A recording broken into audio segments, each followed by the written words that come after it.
Dear ne yase we kitchen. No why way, no why aduane way, no why aduane way, no why aduane way.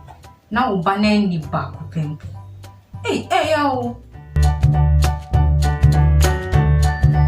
Hello everyone and welcome back to the channel. My name is Yasmi. If you're new here, please subscribe and turn on the notification bell so you are prompted every time we post a new video. Welcome to another chit chat segment on the channel. And today we are talking about picky or fussy eaters. I know it is frustrating when you cook. You spend all your energy cooking for your child and they do not eat your food. It can make you cry, seriously. Today I'm sharing tips on how to feed picky eaters. So my son at a point, my first son, when he was about maybe a year and a half, he became a picky eater. I mean, they used to tell me he was teething and all that, but well, I mean, when it got there, it was frustrating for me because I was doing all I could, all the different types of food to feed him with, and he was not having any of it. I cried sometimes, like I spoke about it with my husband and my mom and everything, and it was very frustrating. So I picked up a few tips from those times when he was like that. First of all, when it comes to feeding picky or fussy eaters, you have to make sure that the food you're offering them is nutrient dense. What do I mean by that? So for example, instead of just feeding them with rice, maybe you can feed them rice and beans.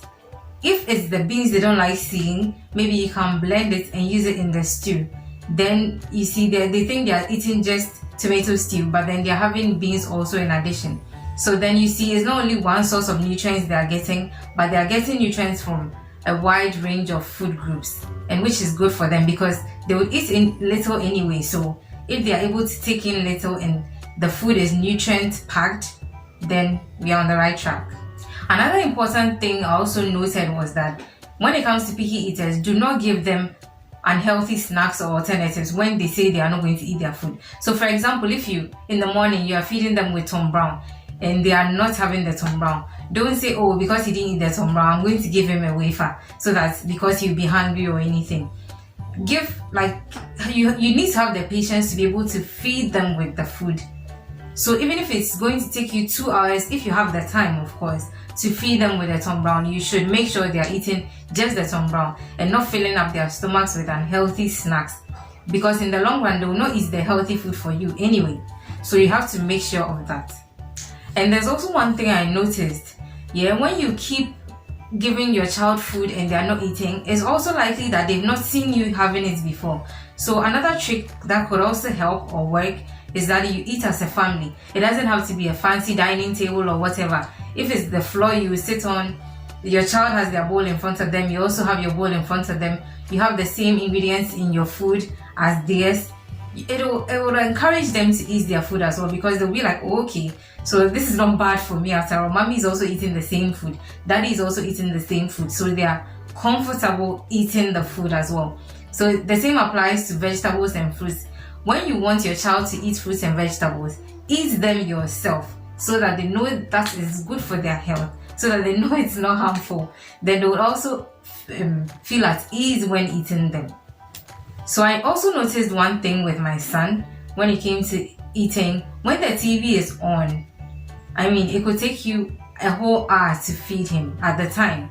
So when I realized this, whenever we are coming to eat, TV is off, I collect his iPad, everything that is a distraction, I've taken away his toys, everything that's a distraction to him eating, I'll take it all away. So all his concentration should be on the food. Because if we concentrate on the food, we'll get great results. So I would encourage that whatever it is that is distracting the child, you take it away. I mean, apart from singing to them to eat or maybe dancing to them to eat, there shouldn't be any electronic gadget or favorite, I don't know, like toys around to distract them from the food. So that's one tip. It's frustrating when you offer food to your child and they do not eat the food. Okay, I understand. And I'm sorry you're going through that. But all I can tell you right now is that you need to be patient. That's the only advice I can give you. Because me, for example, when I was a baby or when I was a child, I was a picky eater. No quantity or amount of multivitamins upped my appetite. I was not eating. The doctor told my mom that, hey, your child will eat when she wants to eat. And truthfully, when it came to the time that I was eating normally, I did. So my advice would be that do not worry, just be patient and keep offering variety to your child. Keep offering the varieties to your child. You pick up a few favorites of theirs and then you can work their meal plan around those favorites and you're good to go.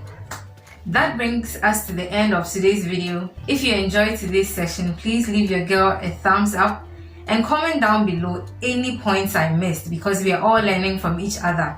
Until we meet again in another chit chat segment, I'll leave links to some of the foods you can feed your picky eaters in the description box.